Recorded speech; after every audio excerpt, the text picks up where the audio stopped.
Hello, welcome to the Communications Couch, from which I, Jessica Coder, attempt to offer advice and tips on improving your speaking skills. After 6 years improving my public speaking skills in Toastmasters International, I'm ready to offer my 3-step process for preparing effective speeches. Step 1 is to pick a topic you're passionate about. Step 2 is to plan your speech, and step 3 is to practice your presentation. For step 1, picking a topic you're passionate about, it's important to pick something that you care about so that your excitement and passion can shine through in your final presentation. You could think about all kinds of different things in your life, your career, trips you've taken, different hobbies that you might have. For example, I've given speeches about my career as a computer programmer and how important programming is to me, how I believe that young people should learn how to program. I've given speeches about trips that I've taken, like the trip I took to Kansas City. I gave a speech about 3 of my favorite things that I did during that trip. I've given speeches about board games, a particular passion of mine. You can even choose a fluffier topic, like a cat. This is trying to run away, but it's Gizmo. She ran away. I need that cat. Gizmo is running away right now, but I've given many speeches about her, referencing her, talking about my love of cats, who are clearly very independent and do whatever they want and will not sit still to be a prop for your video that you're recording. Whatever topic you choose, again, make sure it's something that you can be excited about so that you can convey that excitement in your speech.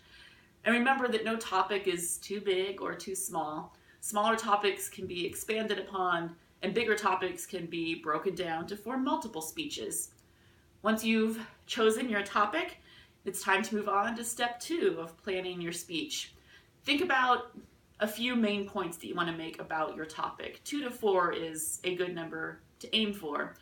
And then I recommend just writing out a potential script for your speech. I usually type it out on my laptop. For a 5 to 7 minute speech, you should aim for this script to be about 1.5 pages in standard 12-point font.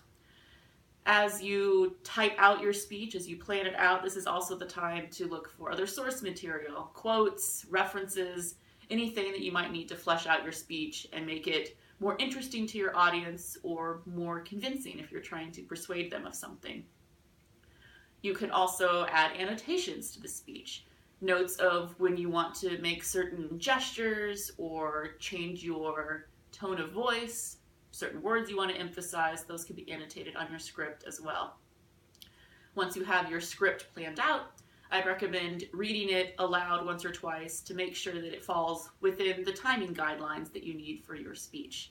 You can adjust it as needed, and once you have the timing within range, it's time to start practicing in earnest, which is step 3 of the process, practice.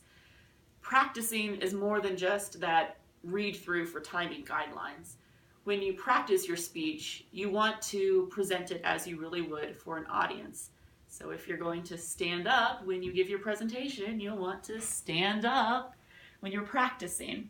And you'll want to do more than just read the words. Practice is more than just the words. It's the gestures, the vocal variety, speeding up, slowing down, emphasizing different words, and trying out different approaches to see what works best. Practice is your time to try different things so that you can determine on how you want to present your final speech.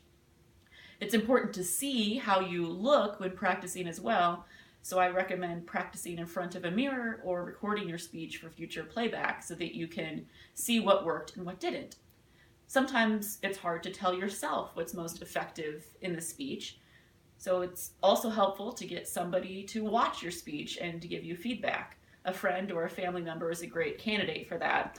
I know my boyfriend, Matt, has helped me many times in practicing my speeches, and he's always willing to help me out, in this instance, by recording this video. Hi, Matt! So the more you practice, the more comfortable you'll become with your speech. You might even find that you can reduce your script down to notes or remove the notes altogether. The important thing is that you practice to the point where you feel comfortable presenting your speech in front of your audience. And if you picked a topic you're passionate about and planned it well, then you should have no problem practicing several times and getting to that point where you're ready to go out there and present. Speaking of which, I think you should all be ready now to go out there and pick your topic, plan your speech, and practice your presentation. And I can't wait to see what awesome speeches result. So go on out there, give it a shot, and until next time, keep communicating. This is where you can turn off the video.